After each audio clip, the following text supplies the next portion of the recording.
bonsoir à tous. Merci de notre au cœur de cette autre édition d'Appel sur le continent. Nous nous intéressons davantage ce soir à cette question malienne. Après donc les sanctions imposées illégitimement par les pères de la CEDEAO, à savoir la fermeture manu militari des frontières avec donc ce pays de l'Afrique de l'Est, mais surtout la CEDEAO à cette époque avait notamment décidé à la banque de la BCAO effectivement d'arrêter donc d'alimenter économiquement ce pays de l'Afrique de l'Ouest. Hier, la Cour de justice de l'UEMOA a donc tranché, exigeant donc la levée des sanctions, notamment des sanctions économiques imposées illégitimement contre le Mali. Décision prise donc à la veille de ce sommet d'Accra qui s'est ouvert aujourd'hui à 15h GMT, même si on n'a pas encore certaines résolutions prises donc dans le cadre donc de ce sommet qui s'est d'ailleurs tenu à huis clos. L'on s'interroge si l'on est en train de se diriger vers la levée des sanctions pures et simples donc par la CEDEAO à l'endroit notamment de ce pays, le Mali. Pour en parler effectivement avec nous dans le cadre de cette édition, Iboussi, vous êtes analyste politique spécialiste du Mali. Merci infiniment de nous retrouver. Nous vous présentons directement nos civilités. Nous vous retrouvons d'ailleurs via Zoom. Est-ce qu'on peut avoir à votre niveau, très cher ami Iboussi, des précisions autour de ce sommet extraordinaire de la CEDEAO ouvert il y a quelques heures seulement sur la question malienne? Bienvenue à vous. Merci beaucoup à Afrique Média pour l'invitation.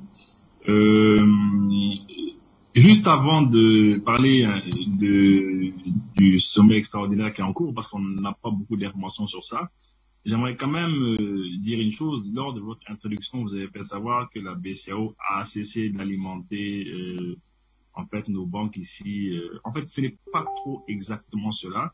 Ce qui se passe, c'est que les sanctions qui ont été prises par les chefs d'État et de gouvernement le 9 janvier, c'est que la BCAO, elle continue toujours d'alimenter les banques commerciales ici à l'intérieur du Mali. Sinon, on serait asphyxié. On n'aurait rien pu faire, il n'y aurait pas eu de salaire et les gens seraient dans les rues. Mais c'est les comptes de l'État malien qui sont à l'extérieur du pays qui sont bloqués. C'est gelé, on n'a pas accès à cela. Et ainsi que les comptes, les avoirs des grandes sociétés publiques maliennes qui sont à l'extérieur, notamment dans les différents pays de la CEDEAO, ce sont ces comptes qui sont gelés. Mais la BCAO, quotidiennement et hebdomadairement, elle continue à alimenter les banques commerciales qu'il y a ici au Mali. Donc, ceci dit, je voulais quand même dire que actuellement le sommet il est en cours, il est à huis clos. On est tous là. Au Mali, il y a deux événements majeurs qui se passent aujourd'hui. Il y a le sort du Mali qui est en train de se passer à Accra. Les Maliens sont concentrés sur cela, mais on a l'esprit aussi sur... Il y a un match de football ici au Mali, un grand match de football, Mali-Tunisie. Donc les gens sont concentrés sur ça aussi. Alors, il n'y a pas d'information qui a filtré d'abord. On ne sait pas exactement ce que les chefs d'État vont décider, mais ce que nous savons quand même, c'est que hier, le président de la transition, M. le colonel Assimi Goïta, à travers le ministère des Affaires étrangères, a envoyé une correspondance au chef d'État de la CEDEAO pour les remercier de l'invitation et pour leur dire qu'il ne pourra pas y aller, mais qu'il va suivre cela par visioconférence. Donc, c'est ce que nous attendons. On attend peut-être que quand ils finiront, on aura quelques informations par compte-gouttes. Mais quand même, il y a une délégation malienne qui est partie là-bas, composée de 4 ministres, avec à la tête le ministre des Affaires étrangères, M. Abdoulaye Diop. Et le ministre, lorsqu'il est arrivé là-bas, quelques heures après, il a fait savoir que le format de la rencontre a changé et que la délégation malienne ne pourra pas y participer. Alors, pour l'instant, à ce stade-là, on n'a pas beaucoup d'informations par rapport à ce qui se passe à Accra. On a des précisions sur la participation par visioconférence du président de la transition au Mali. Est-ce qu'il a participé effectivement à parce qu'il avait émis cette hypothèse de participer par visioconférence? Oui, en tout cas, les informations que j'ai eues, moi, à mon niveau, c'est qu'il est en train d'y participer. Il participe aussi. Alors maintenant, qu'est-ce qui va se passer? On ne sait pas trop. Nestor Podassé, vous êtes également à nos côtés. Je rappelle, vous êtes le coordonnateur national de Planète des jeunes panafricanistes du côté de Ouagadougou au Burkina Faso. Infiniment merci de nous retrouver alors que nous sommes naturellement en train de nous prolonger, en tout cas de nous appesantir autour de ce sommet extraordinaire qui, on l'a dit d'ailleurs avec Iboussi, on n'a pas beaucoup plus d'amples informations sur les différentes résolutions, mais on a quand même, l'on sait aussi, l'on va se diriger vers la levée pure et simple, en tout cas des sanctions économiques imposées illégitimement donc le 9 janvier dernier. Avant que de nous appesantir, je failli dire sinon Nestor Podassé, infiniment merci, bonsoir, bienvenue. Est-ce que à votre niveau on a d'autres précisions relatives donc notamment à la tenue de ce sommet extraordinaire d'Accra? Bonsoir à tous les techniciens d'Afrique Média, bonsoir au PDG, bonsoir à toute l'Afrique, bonsoir à tous les téléspectateurs d'Afrique Média et bonsoir à mon co-panéliste Iboussi du côté de Bamako. Moi, je dirais que je n'ai pas d'informations comme ça à part ce que nous avons appris par les médias. Nous savons que la CEDEAO a donné une correspondance en bonne et due forme aux autorités maliennes et aussi ils ont répondu par la voix du ministère des Affaires étrangères. Et après, ils ont dit que non, le huis clos concerne que les chefs d'État, donc la délégation ministérielle malienne, c'est pas possible. Donc, ils ont renoncé à leur voyage. Et je sais que ce que je sais, le président Assimi Goïta prend part à cette conférence, même par visioconférence à cette huis clos. Donc, peut-être d'ici le soir ou demain matin, nous aurons les conclusions. Mais ce que je peux dire, il n'y a pas autre chose à parler si ce n'est pas les sanctions et les élections. Voilà, le délai sur les élections. Je suis sûr que c'est de ça qu'ils vont parler. Ou bien peut-être ils vont essayer de mettre pression pour qu'on renouvelle les mandats de l'aménagement. Ou bien les forces Takuba, ou bien ces Barkhane, je ne sais pas là. Et au Sahel, là-bas, peut-être ils veulent négocier pour qu'ils restent, je ne sais pas, mais je ne vois plus leur utilité, quoi. Voilà, puisque nous n'en voulons plus d'eux, que ce soit au Mali, au Niger, comme au Burkina. Nous n'en voulons plus de forces Takuba, ni Barkhane, ni l'aménagement. Donc c'est mieux qu'ils partent. Parce que quand vous partez pour aider quelqu'un et que la personne dit à un moment donné, je ne veux plus de vous, faut rentrer chez toi, c'est aussi simple que ça. Chacun a ses choix. Donc, il est bon que chacun soit libre chez lui, quoi. Voilà. Donc, je pense que c'est pour ça qu'ils veulent parler avec le chef d'État. Puisque la guerre, c'est autrement, mais ils vont pas dire, ils vont aller s'attarder sur les élections, les quoi. Alors que nous tous, on sait que c'est la guerre d'intérêt. Donc, ils profitent de ça maintenant. Ils vont dire que c'est le délai d'élection qui n'est pas respecté. C'est pourquoi on sanctionne le Mali. Sinon, quand tu regardes dans les tests de la CEDEAO, les sanctions économiques qu'ils ont infligées aux Maliens, dans la loi numéro 4 de l'UEMOA, ça n'existe pas. Donc, tout ça, la CEDEAO fait du forcing parce que simplement, Paris donne des injonctions, donc il faut sanctionner le Mali, c'est tout. Sinon, ce qu'ils vont dire de ce huis clos-là, c'est de lever la sanction. Moi, c'est que moi j'attends d'eux. Et deuxièmement aussi, permettre aux Maliens d'organiser leurs élections dans les 2 ans. Voilà, c'est tout. Les 24 mois que les autorités maliennes ont demandé, vous laissez. Il est temps que chacun règle ses problèmes elle-même. Vous vous rappelez, en 1983-1984, je pense, pendant la guerre tchadienne, notre capitaine Thomas Sankara disait, autant de Gunkunou-Wede, qu'il est bon que la communauté internationale parte chez elle et qu'on laisse le problème tchado-tchadien régler leurs problèmes elles-mêmes.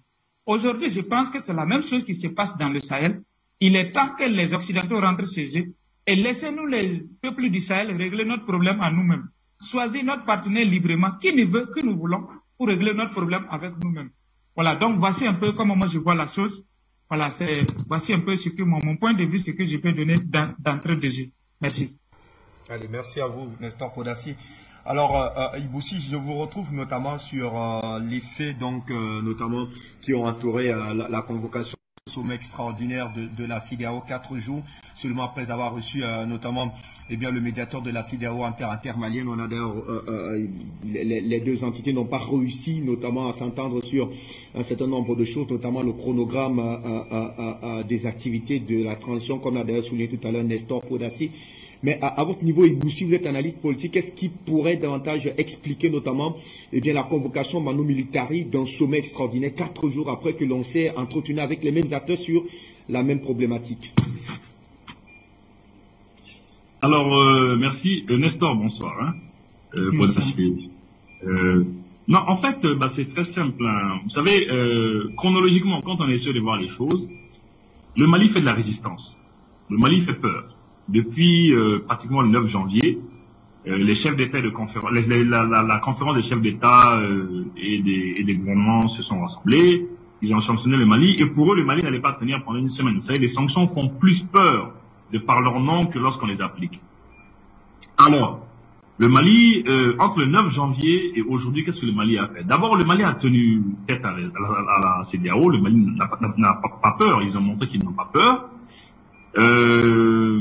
Ils ont mis dehors le ministre, disons l'ambassadeur de France.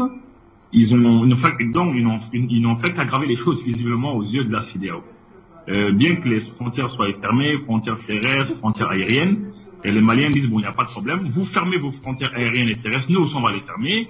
On vous rend les coups pour coup. L'ambassadeur de France a été chassé. Le Mali a mis fin au projet Takuba, parce que Takuba c'est fini. Les 14 pays européens qui devaient venir, etc., qui devaient faire ce qu'ils devaient faire, ça c'est fini. Le Mali a mis fin à Barkhane, et le Mali continue. Alors, dernièrement, RFI, France 24, le Mali les ferme. Alors, il y a Macky Sall qui dit, mais attendez, le Mali, à un moment donné, un pays qui, sur 100% des importations maliennes, 60% sont issus du port de Dakar. Il faut que j'aille les voir, Macky Sall, en tant que président de l'Union africaine. Il dit, on va y aller, je vais aller les voir, je vais aller voir le président Goïta, parce qu'il faut qu'on tombe d'accord.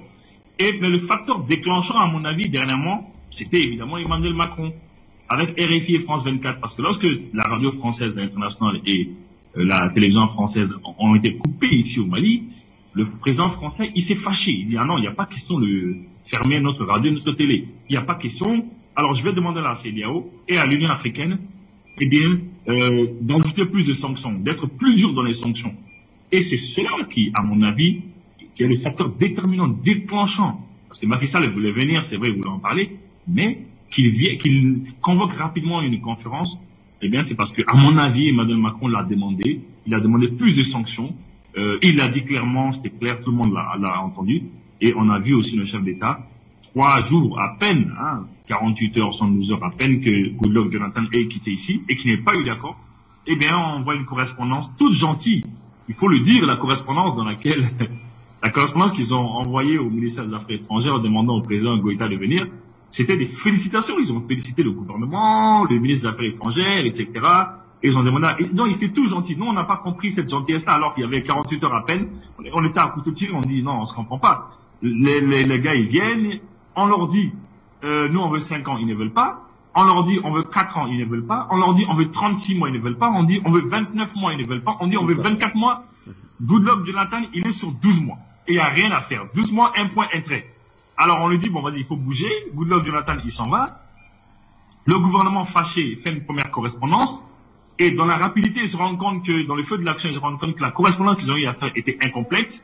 Ils font une seconde correspondance pour compléter la première, tellement ils étaient fâchés. Et 2 jours après, il y a une lettre gentille de la CEDEAO qui vient demander aux Maliens, au président Goïta de venir.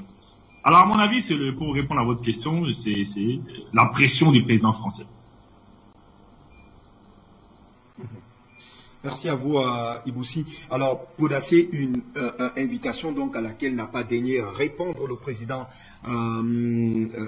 Assimi Goïta, qui a préféré lui donc participer à ces travaux-là par visioconférence et donc refuser effectivement de poser ses pieds sur Accra. Est-ce qu'on peut davantage à votre niveau comprendre notamment la démarche prise par le colonel Assimi Goïta, puisqu'il y a eu plusieurs spéculations autour de sa démarche? Oui, moi, personnellement, quand il a reçu l'invitation, j'étais le premier à dire sur Afrique Média qu'il ne doit pas répondre à cette invitation. Parce qu'ils ont essayé de l'insulter, qu'il est issu d'un coup d'État, deuxième coup d'État illégal. Après, on lui traite de gouvernement. C'est Emmanuel Macron qui l'a plusieurs fois dit qu'un gouvernement illégitime issu de 2 coups d'État, alors qu'il a encensé le coup d'État au niveau du Tchad. Et lui-même, il est venu à l'intronisation du roi Déby, et qui a traité le coup d'État du Mali, le coup d'État illégal, et deuxième coup d'État illégal, et un gouvernement autorité illégale. Tout le temps, il répétait cela, Pour moi, répondre à cette invitation, c'était une insulte envers le peuple malien, si Assimi Goïta lui-même personnellement se rendait à Accra. Deuxièmement aussi, Emmanuel Macron a dit la semaine passée que lui va donner des injonctions à l'Union africaine et à la CEDEAO de sanctionner le Mali. Donc pour nous, s'il répondait à cela, c'est comme si c'est ton poulet que tu attrapes, bon viens, je vais te tuer. Nous, on allait trouver cela comme mouton de sacrifice et qu'il ne devrait pas répondre. Pour rester digne et faire fierté à la nouvelle génération que nous sommes, il ne devait pas répondre, il devait envoyer une délégation pour les répondre. Si c'est le délai de la transition et le lever des sanctions, ils n'ont même pas besoin, la CEDEAO n'a même pas besoin de venir au Mali, ni organiser une sommet par rapport à ça. Ils peuvent prendre le décret et puis enlever ça. Voilà, enlever et puis enlever les sanctions là. Donc moi je pense que c'est un jeu de ping-pong, c'est un piège où Assimi Goïta a déjoué, ça c'est match aller, et il y a le match retour, ils n'ont pas encore fini. Ils sont en train de faire, c'est une danse de sorcellerie au fait. Si moi je peux calculer ça ici. C'est une danse de sorcellerie. Donc pour couper court, la CEDEAO doit arrêter de nous faire perdre le temps et aller droit au but. Pour moi, Assimi Goïta a bien fait de ne pas aller. Les présidents et les valets locaux qui prennent des avions pour voyager de pays en pays, là, ils n'ont rien à faire.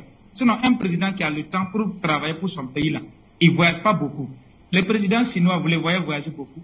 Vous voyez le président de la Russie voyager beaucoup. Vous voyez le président nord-coréen voyager beaucoup. C'est les aliénés qui sont alliés à l'Europe et à l'Amérique qui voyagent beaucoup. Ils prennent l'argent du contribuable, ils vont aller faire du bamboula. Sinon, un président qui travaille n'a même pas le temps de voyager. Parce qu'il réfléchit, quel avenir donner à mon peuple, quel avenir donner à ma nation, quels sont les projets de société pour ma nation. Il a tellement de dossiers à gérer, il n'a rien à faire. Mais ici, nos sous-préfets d'Afrique ne font que voyager, gaspiller l'argent du contribuable, par-ci, par-là, demain ils sont là, et des sommets par-là, des sommets en un point fini qui ne fait même pas avancer le pays. Pour moi, la CEDEAO même, il faut la casser, chacun n'a qu'à se débrouiller. Maintenant, les pays qui vont s'entendre là, ils vont se retrouver pour se mettre ensemble et puis ils vont travailler. Sinon, ça, c'est une union d'hypocrisie de façade. La CEDEAO n'a plus son sens. Vu ce qu'ils ont fait le 9 janvier passé là, moi, en tout cas, j'ai mis croix sur eux, croix rouge. Donc, pour moi, actuellement, c'est le peuple qui doit s'entendre, tel que nous avons des Maliens avec qui nous sympathisons, nous avons des Ivoiriens avec qui nous échangeons, dans le milieu du bloc panafricaniste, on échange, on se donne des idées, on cause ensemble. Quand je vais en Côte d'Ivoire, je suis chez moi. Quand je vais au Mali, je suis chez moi. Quand je vais au Togo, je suis chez moi. Quand je vais au Bénin, je suis chez moi. J'ai des frères, j'ai des compatriotes là-bas. On est devenu même famille. Moi, je pense que c'est comme ça la vision panafricaine doit être maintenant. Ces valeurs locaux-là, il faut les classer. Quand nous, on va s'unir à la base, ils vont nous rejoindre. Sinon, cette invitation-là, pour moi, c'est un non-sens. Réunion même que vous pouvez faire par visioconférence. Voilà que vous êtes au Cameroun. Moi, je suis au Burkina Faso. Et nous sommes en train d'échanger. Les chefs d'État CEDEAO, si vraiment ils veulent travailler là, ils n'ont pas besoin de prendre des avions avec des kérosènes, gaspiller des frais du contribuable pour aller s'asseoir à Accra là-bas, et puis rien de bon ne va sortir. C'est pas mieux de faire visioconférence comme ça, simplement. Donc Assimi Goïta les a montré que non, moi je suis au service de mon peuple, je travaille pour mon peuple, j'ai pas le temps à perdre. À votre réunion, moi je vais intervenir par visioconférence. Je pense que c'est la plus belle manière. Voilà. Si on refuse de recevoir son ministre des Affaires étrangères, il n'a qu'à participer à une visioconférence. Et puis c'est bien comme ça. Moi, en tout cas, moi j'ai aimé la façon qu'il a fait. Et je pense que ça doit donner leçon aux autres valets locaux pour que dans les jours à venir, celui qui veut se démarquer de leur club d'aide et leur club et danse de sorcellerie quitte dans ce rang-là pour entrer dans la République du peuple. Je dis bien République du peuple parce qu'il y a deux républiques. Il y a République des valets locaux et il y a République du peuple. Voilà. Merci à vous. Ibou, nous vous donnons la parole davantage sur cette actualité malienne. Pour beaucoup d'analystes, désormais, vous l'avez, je crois que quelqu'un l'a dit sur ce plateau. Eh bien, on a vu d'ailleurs dans ce communiqué de la CEDEAO des félicitations à l'endroit notamment du gouvernement de Bamako. Alors, tel que l'on est parti, Boussi, vous qui suivez de près notamment cette actualité, est-ce qu'il est davantage, est-ce qu'on peut affirmer aujourd'hui finalement que eh bien la CEDEAO joue sa survie sur la question malienne et qu'on a visiblement l'impression que eh bien l'arme a certainement changé des propos, puisqu'on y reviendra tout à l'heure pour mieux comprendre davantage notamment la levée des sanctions demandées, réclamées notamment par la Cour de justice de l'UEMOA. Est-ce que la CEDEAO joue gros sur cette affaire pour le Mali? Par rapport à ça que j'ai bien entendu, oui, la CEDEAO joue gros parce que la CEDEAO joue sa crédibilité. La jeunesse aujourd'hui, c'est très clair, hein, la jeunesse qui est majoritaire en Afrique ne voit pas du tout les mêmes choses que la CEDEAO. Aujourd'hui, la CEDEAO, elle a perdu la face et elle continue de perdre la face. Aujourd'hui, la CEDEAO, elle a montré que c'est le président français et le ministre des Affaires étrangères français qui les commandent. Hein. C'est la ministre de la Défense Parce que ce sont les Français à chaque fois qui annoncent ce que la CEDEAO va faire. La CEDEAO a déjà perdu la face. Le fait que le Mali a pu tenir debout pendant tout ce temps-là, la CEDEAO elle-même elle est en train de souffrir. Hein. La Côte d'Ivoire elle souffre beaucoup sur le plan économique parce qu'on a beaucoup de choses. Vous savez, nous sommes un pays consommateur, on ne fait que consommer ici. Donc du coup, il y a une grande souffrance de la part de ces pays. Surtout que le Mali a pu trouver un moyen, un débouché pour faire sortir son coton. Hein. Vous savez, nous sommes premiers producteurs de coton en Afrique. Hein. On l'a fait sortir par le port de Nouakchott, par la Mauritanie. On a beaucoup de matériel qui venait par d'autres ports, qui viennent aussi par la Guinée. Donc le Mali, en fait, a pu quand même tenir debout. Bien que c'est dur, bien que c'est extrêmement dur. La CEDEAO, au jour d'aujourd'hui, elle voit que le Mali n'est pas un pays qui a l'intention d'arrêter. L'intention d'arrêter, non, les Maliens, ils sont, selon la CEDEAO, d'après les informations que j'ai eues, ils disent que les gens sont téméraires ici. Ils sont prêts à mourir, mais ils vont y aller. Donc, c'est ça. Et puis surtout, lorsque j'ai lu l'ordonnance de la Cour de justice de l'UEMOA, qui n'a fait qu'aggraver les choses. Vous savez, l'UEMOA, ce sont nos différents pays qui utilisent la même monnaie. Et là, encore une fois de plus, le Mali a gagné sur les chefs d'État, sur la conférence des chefs d'État. Et ils ont demandé une suspension. Donc, on leur a demandé immédiatement d'annuler tout ce qu'ils avaient eu à faire. Et c'est bien de rappeler aux gens ce qu'ils ont eu à faire. Il faut leur dire, aujourd'hui, les chefs d'État de la CEDEAO aussi respectent la justice de leur communauté eux-mêmes. Eh bien, ce qu'ils doivent faire, c'est d'abord le rappel des ambassadeurs, remettre ça en place, la fermeture des frontières, aussi bien aériennes que terrestres, remettre ça en place, les avoirs de l'État malien et les avoirs des sociétés publiques aussi, remettre tout cela en place. Non, normalement, ils doivent tout normaliser en principe à la suite, à l'issue de cela. Non, à mon avis, la CEDEAO, elle voulait que le président Goïta vienne pour mettre fin. Hein, c'était pour mettre fin, en fait, à mon avis, à ce qui se passe. C'était pour mettre fin. Vous savez, c'était une occasion pour eux de se rattraper. Pour moi, c'était une occasion pour eux de se rattraper. Ils cherchaient une occasion pour que le président Goïta vienne.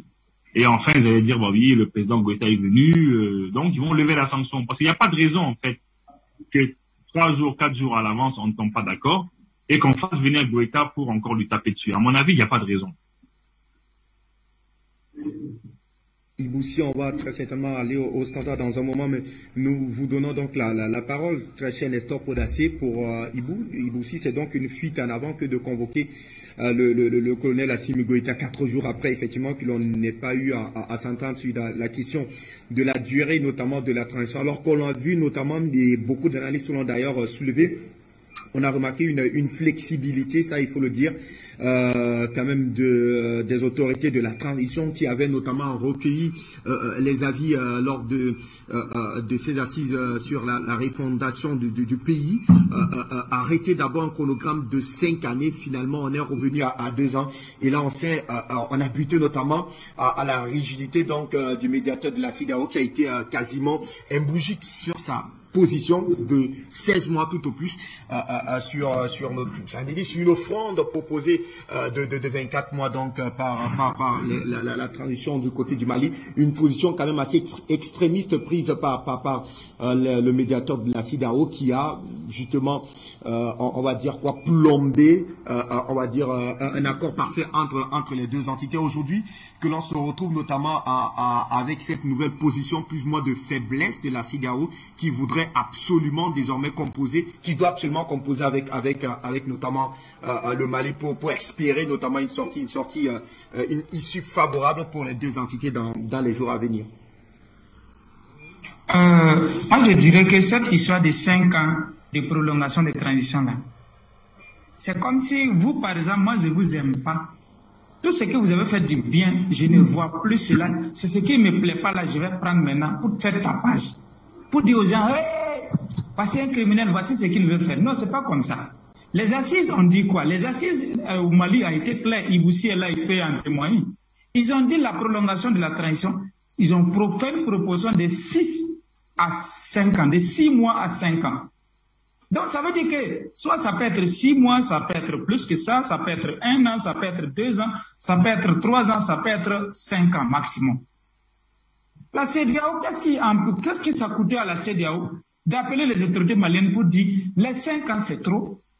s'il vous plaît, ramenez à 3 ans ou bien à 2 ans. C'était aussi simple que ça comme bonjour, ou bien, puisqu'ils n'ont pas dit forcément 5 ans. Les assises, les gens parlent trop de 5 ans, mais ils ne tiennent pas compte de ce que les Maliens ont décidé. Les Maliens ont décidé ensemble que de 6 mois à 5 ans.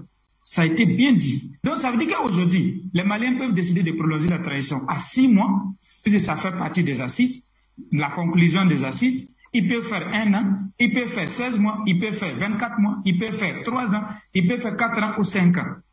Mais la CEDEAO a brandi que 5 ans. Ah, 5 ans, c'est tout un quinquennat, oui, blablabla, blablabla. C'est quoi ça? Mais le Mali a proposé 6 mois à 5 ans. Donc, c'était simple. On n'avait pas besoin de sanctionner le Mali. C'était simple. Vous là, vous avez proposé de 6 mois à 5 ans. 5 ans pour nous, c'est trop. 4 ans, c'est trop. Ramener à 3 ans ou bien 2 ans. C'était simple. Ils allaient s'entendre et puis bon, on continuait quoi? La vie continuait. Est-ce qu'on avait besoin de sanctionner le peuple? Est-ce qu'on avait besoin de ceci, ça? Donc, leur intention n'était pas d'aider le Mali, mais leur intention c'était de sombrer le Mali, soit c'est de tuer les autorités. Moi, c'est ce que moi je me suis dit. Leur action, pour moi, c'est criminel. Si le peuple malien même peut déposer plainte auprès de la CPI contre la CEDEAO là, ça sera bien. Parce que leur acte là, c'est criminel, selon moi. On n'avait pas besoin de sanctionner le peuple jusqu'à ce point. Des propositions que le peuple eux-mêmes ont proposées, que nous voulons une prolongation de 6 mois à 5 ans. C'était simple. Appelez-les, vous allez vous asseoir, discuter. Soit c'est 1 an, soit c'est 2 ans, soit c'est 3 ans, vous entendez. Et puis, la vie continue, quoi. On n'a pas besoin de mobiliser tout le monde entier contre le Mali. Mais en voulant faire cela, ils ont rendu le Mali populaire. Ça a été effet de boomerang. Parce que les sanctions les a coûté. Puisque les sanctions ont fait que, économiquement, le Sénégal a perdu, la Côte d'Ivoire a perdu. Et en plus de ça aussi, les sanctions ont fait que Roch Marc Christian Kaboré, qui avait signé les sanctions, est parti du pouvoir. Vous voyez qu'au Burkina, quand nous on allait aux assises nationales, on a dit 3 ans, la CEDEAO n'a pas bronché. Parce que s'il bronchait, je ne sais pas comment le peuple africain et burkinabé en général va réagir. Donc, actuellement, avec le Burkina Faso, ils essaient de faire comme eux. Tu vois, non, ils sont en train de tapoter comme ça pour ne pas que le peuple se fasse d'une manière. Parce qu'à faire de CEDEAO, du Mali, la CEDEAO a perdu la face. La CEDEAO n'a plus de crédibilité auprès du peuple. Donc, c'est un instrument de façade et ça fait que tout le monde a su maintenant que c'est Paris qui donne l'ordre. Depuis le début, moi, j'ai dit, la CEDEAO ne peut pas sanctionner le Mali. C'est Paris qui a dit faites comme ça et puis ils ont fait. Sinon, juridiquement, ça ne tient pas. Aujourd'hui, Emmanuel Macron même vient dire de sa propre bouche que c'est moi, je vais dire à l'Union africaine et à la CEDEAO de sanctionner le Mali. Ça veut dire quoi? Le criminel revient toujours dans son lieu de crime, toujours. Il revient toujours dans son lieu de crime. Donc Emmanuel Macron vient d'avouer que les sanctions du 9 janvier, c'est lui qui a dit à la CEDEAO de le faire et c'est lui qui a dit à Kaboré de signer. Et Kaboré a signé, son ami Kaboré aujourd'hui, le peuple l'a balayé. Donc ils ont peur. Est-ce que si on sanctionne le Mali encore durement ou bien la Côte d'Ivoire ou bien le Burkina, est-ce qu'un autre de nous ne va pas tomber? Surtout qu'il y a Alassane Ouattara. Il y a celui du Togo, du Bénin et du Niger qui est dans nos collimateurs. Est-ce que donc, ils ont fait le pour et le contre et puis ils ont essayé de temporiser. Donc, même les sanctions du Mali, là, je suis sûr qu'après les 8 clos de ce soir, ils vont lever ces sanctions-là parce que c'est eux qui perdent au fait. C'est le Sénégal qui perd, c'est la Côte d'Ivoire qui perd. Alors que c'est eux les bons petits, les 2 bons domestiques de Paris. Donc, si sanctionner votre voisin va même me faire perdre économiquement, mieux vaut arrêter ces sanctions-là. C'est aussi simple que ça. C'est pas compliqué. Et je suis sûr que si les sanctions continuent dans 1 an, on va acheter viande de kilos en Côte d'Ivoire à 20 000 francs, ainsi que aussi au Sénégal. Donc, c'est pour cela que je pense qu'il est bon pour eux de jouer profil bas, plutôt que de rester en bras de fer avec les autres. Plus ils sanctionnent le Mali, plus le peuple est derrière les autorités, plus le peuple africain est encore plus debout, plus solidaire. Donc, vraiment, je veux que l'élection qui va venir en France, là, Macron n'a qu'à être réélu pour son 2e mandat. Comme ça, nous, on va profiter à achever notre révolution en Afrique, en Afrique francophone en même temps. Parce que l'arrogance de Macron a réveillé toute la jeunesse africaine. Et je pense que c'est de la bonne guerre. Merci beaucoup. Merci à vous, Nestor Poda. Vous avez d'ailleurs beaucoup des vives félicitations de la part des internautes qui nous suivent via Facebook. On va aller au standard pour recueillir les avis de ces Africains qui souhaitent également participer avec nous. Delphin, nous vous accueillons à la maison. Votre contribution, à quoi doit-on s'attendre, Delphin, autour donc de ce sommet extraordinaire convoqué hier sur la question malienne? Les chefs d'État sont donc revenus depuis 15h GMT à huis clos du côté d'Accra. Bonsoir.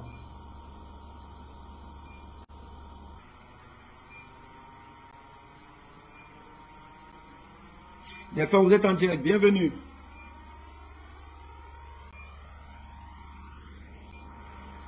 Est-ce que nous avons Delphin au téléphone? Bonsoir, bienvenue. Nous vous écoutons, Delphin.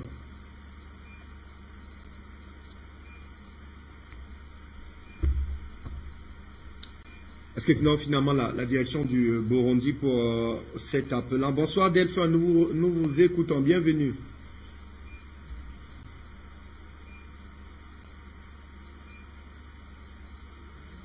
Alors, Abdien, nous avons Delphin ou pas?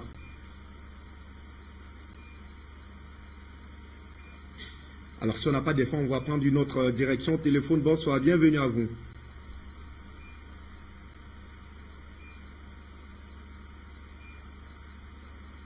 Alors, s'il n'y a pas de...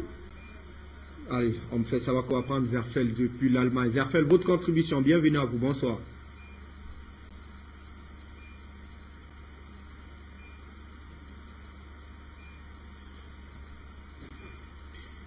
Nous avons Zerfel ou pas? Vos invités. Je salue vos invités. Allô? Vous êtes en direct, Zerfel, nous vous écoutons. Ok, bonsoir. Je salue vos invités. Et je salue tous ceux qui sont en train de regarder Afrique Goutia. Et je voudrais tout simplement dire comment ça se fait que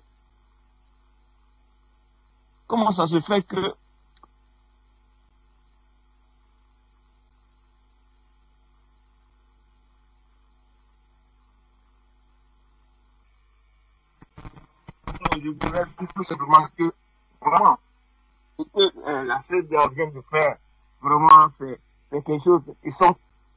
Ce sont des amateurs. Parce qu'ils écoutent Macron aujourd'hui, ils sont tombés dans une... C'est-à-dire qu'ils sont humiliés eux-mêmes, les présidents. Comment ça se fait qu'ils refusent? C'est pas comment dirais-je, c'est pas la première fois que le président ne bouge pas. Si le président ne bouge pas, il peut envoyer son ministre des Affaires étrangères. Pourquoi il refuse ces personnes-là? C'est qu'ils ont voulu faire quelque chose, ils ont caché, et aujourd'hui ça a été dévoilé. C'est pourquoi. Sinon ça, c'est pas interdit d'envoyer ton ministre, ou si tu n'as pas envie d'aller dans une réunion ou quoi, si tu es occupé, si tu as d'autres choses à faire. Alors, il n'est pas le seul. C'est pourquoi il a entouré des ministres. Donc, ce monsieur, le président, c'est son droit d'envoyer qui il veut pour lui représenter. Alors, moi, quand ils ont refusé, comment dirais-je, le ministre des Affaires étrangères malien, c'est-à-dire qu'ils ont préparé quelque chose qu'ils devaient faire si le monsieur arrivait là-bas. Ça, c'est clair et net. Alors, moi, je ne vois pas pourquoi ils ont refusé. Mais, la conférence de presse ou la conférence de à huis clos qu'ils sont en train de faire par vidéo, là, moi, je sais que qui met ses ministres autour de lui dans le bureau pour qu'ils parlent ensemble. Parce que présentement, là, ils vont voir tous ces ministres autour de lui. Et puis, même, ils vont prendre décision qu'ils n'ont plus besoin de ça. Le Mali est libre de choisir les dates de ces élections. Ce ne sont pas eux qui vont fixer pour dire qu'on vous donne 1 an. Attends, le Nigérien là, s'il était bon président là, il n'avait pas fait un seul mandat. C'est pourquoi c'est un voyou, c'est pourquoi il a fait un seul mandat. Et c'est lui qu'on envoie chaque fois. Le Mali, vous êtes gentil. Le jour que vous allez le voir encore avec son affoutrement de voyou là, vous le chassez du Mali. C'est la moindre chose parce qu'on n'a plus besoin de ces marionnettes pour venir endormir sur la jeunesse africaine maintenant. On n'a plus besoin d'eux. Parce que les discours qu'ils sont en train d'écouter, le petit français là, pour venir nous embêter, on n'a plus besoin de ce genre de personnes. Alors aujourd'hui, si la manière qu'ils sont pour comporter là, moi je demande au président qu'il leur dit que c'est la date qu'ils ont arrêté les 24 mois, c'est tout. On ne peut pas aller au-delà, ni descendre, ni monter. C'est terminé. Alors c'est pourquoi moi je félicite d'abord le président, la manière qu'il s'est comporté vis-à-vis de ces bandits-là, et qui n'est pas parti à Accra. Vraiment, ils ont eu honte. Ce qu'ils ont préparé, ça a échoué. Alors, moi je dis merci. Merci au président, comment dirais-je, malien, d'avoir vraiment vu de loin les manigances qu'ils ont voulu faire envers lui. Alors, c'est pourquoi je m'arrête là pour dire merci et laisser le micro aussi aux autres Africains, aux nos frères pour intervenir aussi pour dire leur point de vue. Et je laisse le micro et je dis merci à tous vos invités. Au revoir. Merci à vos affaires. De l'Allemagne pour le Gabon, Alassane Ousmane, vous nous attendez depuis un moment au téléphone. Votre contribution, bonsoir, bienvenue. Ok. Donc, je vous remercie une fois de plus l'ensemble de la régie et toi-même, mon cher Fandoum, de m'accueillir pas de plus à la maison. Donc, je transmets aussi mes salutations au frère Iboussi ainsi que le frère Podassé. Une petite correction, c'est Delphin de Gitega. Moi, j'appelle particulièrement pour, une fois de plus, féliciter notre président Assimi Goïta. Je dis notre parce que même si je ne suis pas malien, je me sens vraiment valablement représenté par ce petit fils de Soundiata Keïta.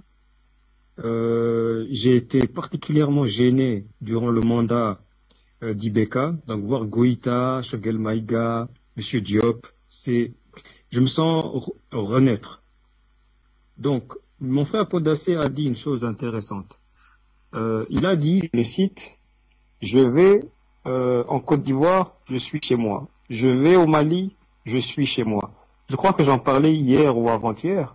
C'est vraiment important que la société civile burkinabé, malienne, soutienne la société civile ivoirienne. Parce que nos frères et sœurs ivoiriens ont vraiment beaucoup de mal à se dégager du contrôle d'une aire géopolitique qu'est l'Élysée. Monsieur Gbagbo a essayé, et je salue une fois de plus son combat, mais à l'époque il était seul. Mais il se trouve que le Mali, notamment, monte en gamme depuis quelques temps. Donc, il faudrait que vous souteniez nos frères et sœurs de Côte d'Ivoire. Nous le ferions volontiers, nous autres les Burundais. Mais il faut reconnaître que nous sommes plus éloignés que le sont les Burkinabés ou les Maliens. Le Mali ou le Burkina Faso ont plus d'aisance à aller en Côte d'Ivoire que le Burundi. Et je pense que personne ne me contredira sur ce cas. Et naturellement, dans un avenir proche, pourquoi pas. Nous sommes disposés à apporter notre expertise. Nous sommes présents au Mali, en Centrafrique. Je ne vois pas ce qui nous empêcherait, si nous sommes appelés, si nous sommes invités, à faire de même dans la région des 3 frontières, à l'ouest de notre très cher continent. Maintenant, les invités ont expliqué ce qui devait être dit. Le nain géopolitique qu'est l'Élysée et on ne peut plus humilier. Moi qui ai passé 20 ans au nord de la mer Méditerranée, j'ai gardé pas mal de contacts, on va dire parmi les Blancs.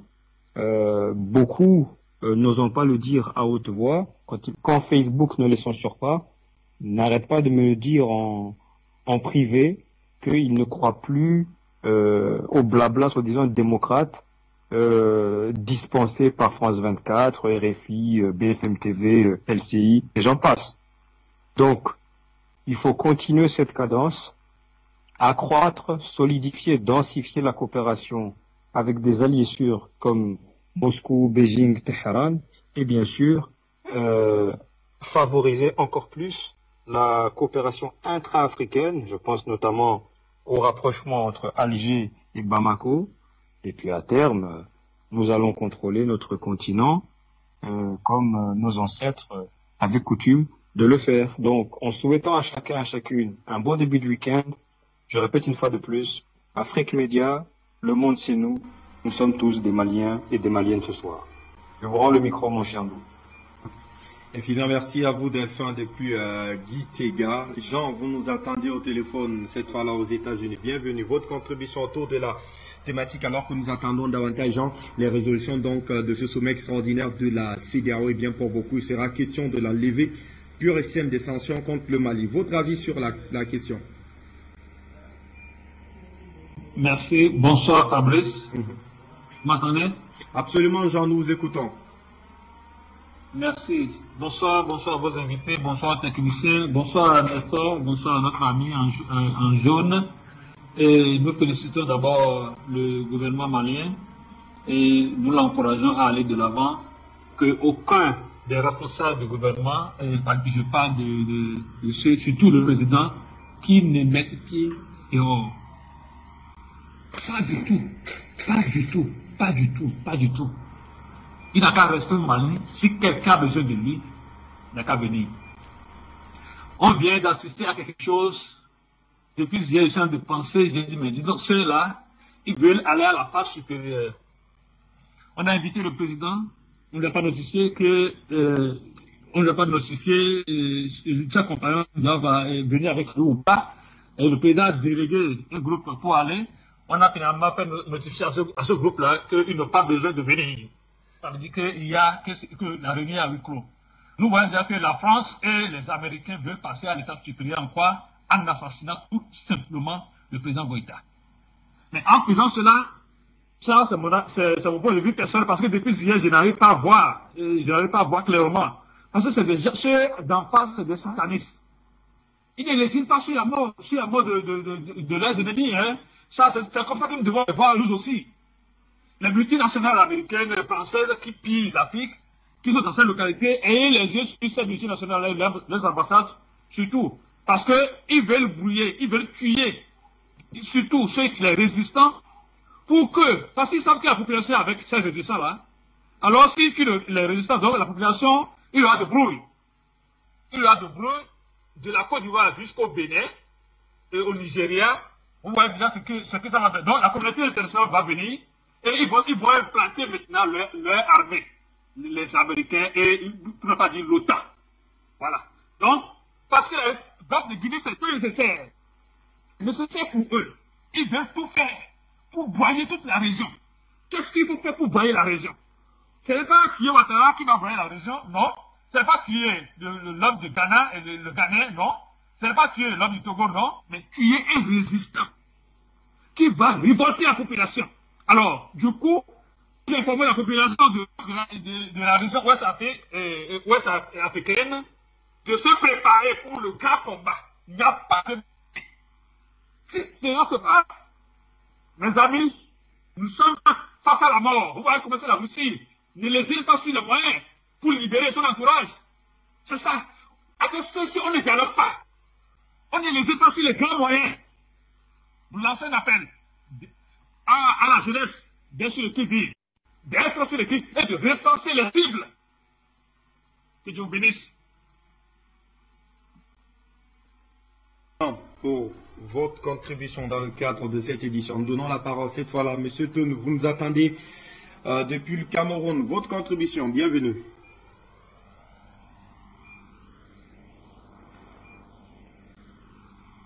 Bonsoir, Monsieur Tonou.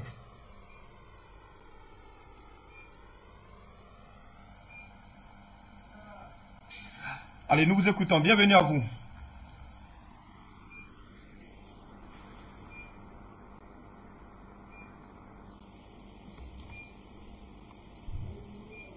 Nous vous écoutons. Vous êtes en direct, Monsieur Tonou. Votre contribution. Bonsoir. Bonsoir. Nous vous écoutons. Bonsoir. Ok. Je travaille moi-même si vous parlez.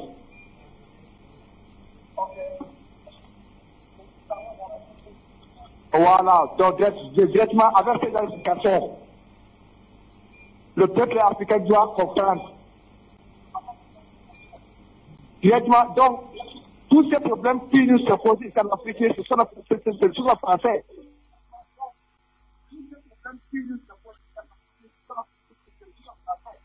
Nous ne devons pas accepter de faire.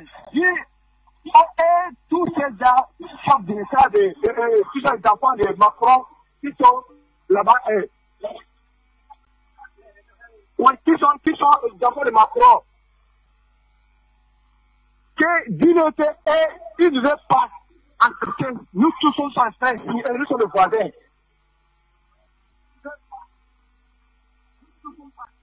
Nous, on ne veut. Cette colonie est passée, c'était hier, pas aujourd'hui. Cette colonie est passée, c'était hier. Très bien, donc directement, s'il y a cette colonie qu'ils font là, moi je n'accepte pas ça.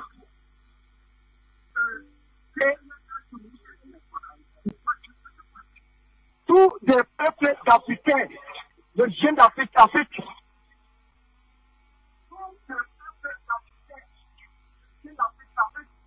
on ne doit pas rester la blanche moitié.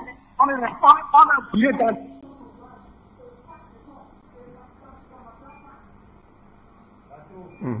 Allez, parler sans toutefois vous réécouter à la maison une fois vous êtes annoncé en direct.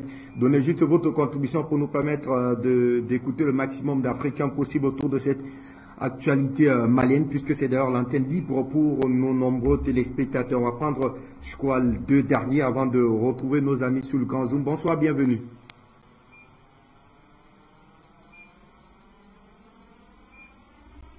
Allô, bonsoir.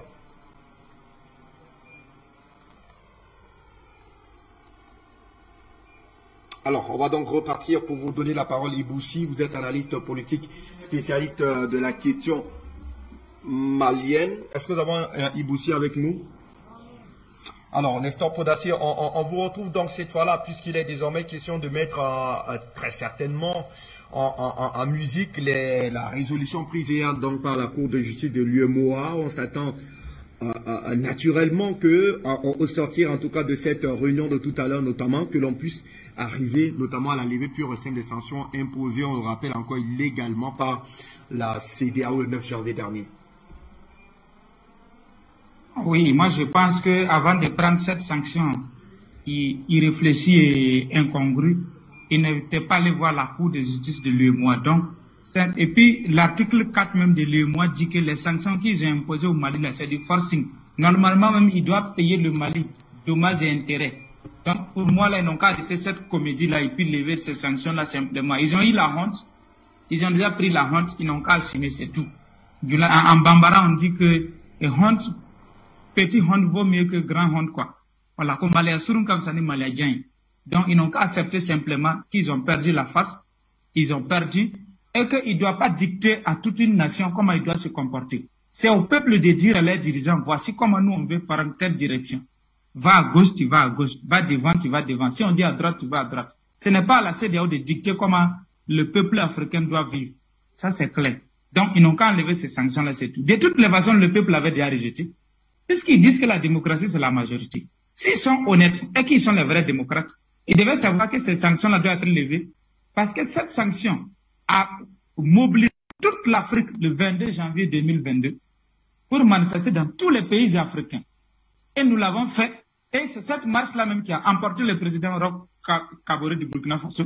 Donc je pense que si il prend une décision et que le peuple refuse et que cette même décision emporte celui qui a signé l'acte, je pense que la CEDEAO a perdu le procès même avant que la Cour ne se prononce hier. Ils ont perdu le procès depuis le 22 janvier. Donc depuis là, il devra accepter le verdict du peuple africain et puis lever les sanctions contre le peuple malien. Simplement, c'est tout ce que nous leur demandons. Est-ce qu'ils ont... D'abord même, il y avait 2 sanctions. La CEDEAO avait sanctionné tout. Vous pouvez demander à Amina Fofana voir. La CEDEAO les avait sanctionnés. C'est-à-dire que les membres du CNT, du gouvernement, ils ne devraient pas voyager. Il n'y a que Assimi Michel et puis l'autre là, comment il s'appelle? Et puis Abdoulaye Diop qui pouvait sortir hors du Mali. Sinon, personne ne pouvait sortir. On les avait sanctionnés. Est-ce que le peuple africain a réagi? Le peuple n'a pas réagi. Mais pourquoi le peuple a réagi? Et c'est devenu un tollé et un crime contre l'humanité. C'est quand ils ont décidé de sanctionner le bas peuple. On a sanctionné le Nord-Coréen, il ne sort pas. Il n'est pas là, il n'a pas développé Corée du Nord. Les Cubains, est-ce qu'ils sortaient? Ils n'ont pas développé le Cuba. Ils ont résisté pendant 50 ans. Pendant 60 ans en Amérique et ils continuent à exister. Il n'y a pas de problème. Sanctionner les dirigeants, ça ne veut rien dire. Mais aller sanctionner le bas peuple, à cause de leur monnaie coloniale de servitude, qu'on appelle soi-disant franc CFA, qu'ils utilisent pour embrigander, pour maintenir le peuple dans la pauvreté, dans l'esclavagisme, sans fin. Trop, c'est trop. Donc, il fallait que le peuple africain réagisse. Et nous restons toujours en alerte. Gare à eux, s'ils n'enlèvent pas les sanctions, s'ils osent encore ajouter une autre sanction, ils vont voir. On va ressortir encore. Et cette fois-ci, peut-être c'est Bazoum ou bien Alassane Ouattara qui va tomber. Ou bien Macky Sall. Donc, ils ont intérêt à aller dans le sens du peuple. C'est ce que je disais hier matin dans l'émission Ligne Rouge. J'ai dit, il est temps pour ces dirigeants de la CEDEAO de se convertir dans la religion du peuple. Ou bien ils vont subir les courroux du peuple. Ou bien ils seront tout simplement balayés. C'est tout.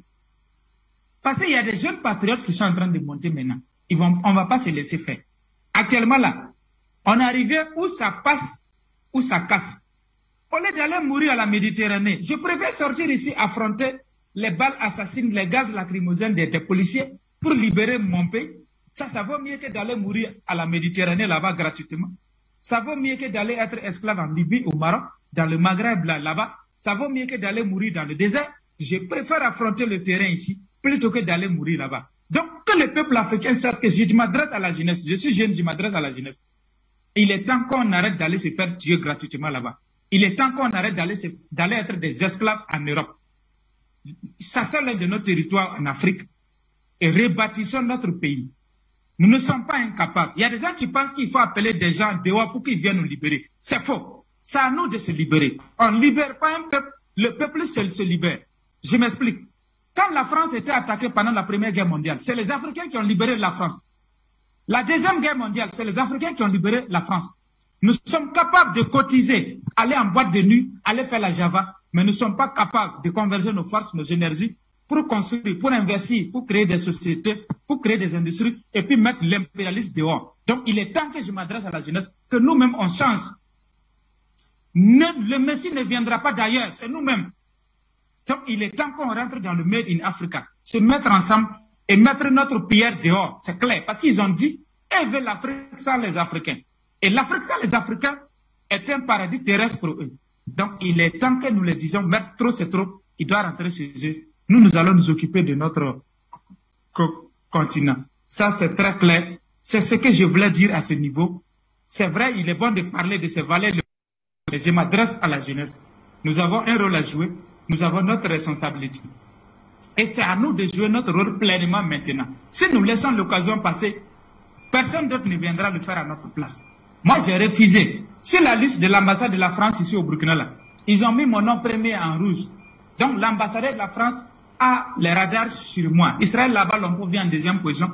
Roland Bayala vient en troisième position. Donc, ça veut dire que si moi, aujourd'hui, je vais viser pour aller en France, ils ne vont pas me donner. Moi, je n'ai jamais même rêvé aller en France. C'est pas comme ça. Je n'ai même pas fini de parcourir les 54 pays d'Afrique. Donc, moi, ma vision, c'est de travailler à développer mon continent, mon pays. C'est ça mon premier souci. Mais comme c'est eux, ils veulent nous maintenir dans la pauvreté. Donc, il est temps que nous aussi, on s'organise à la base pour les mettre dehors. C'est clair. Rentrez chez vous, nous allons rester chez nous. Merci beaucoup. Merci. Merci infiniment à vous, Nestor, pour c'est avec ces mots que nous allons rendre la clé sous le paillasson en ce qui concerne notamment cette grosse actualité malienne. Mais non, sans vous rappeler qu'à 19h au GMT, vous aurez dans votre mairie panafricain qui reviendra très certainement autour des résolutions qui commencent, des résolutions qui sont d'ailleurs qui seront disponibles dans un court moment pour permettre, monsieur, de mieux apprécier ce sommet extraordinaire de la CEDEAO. Très bon suivi des programmes sur Afrique Média.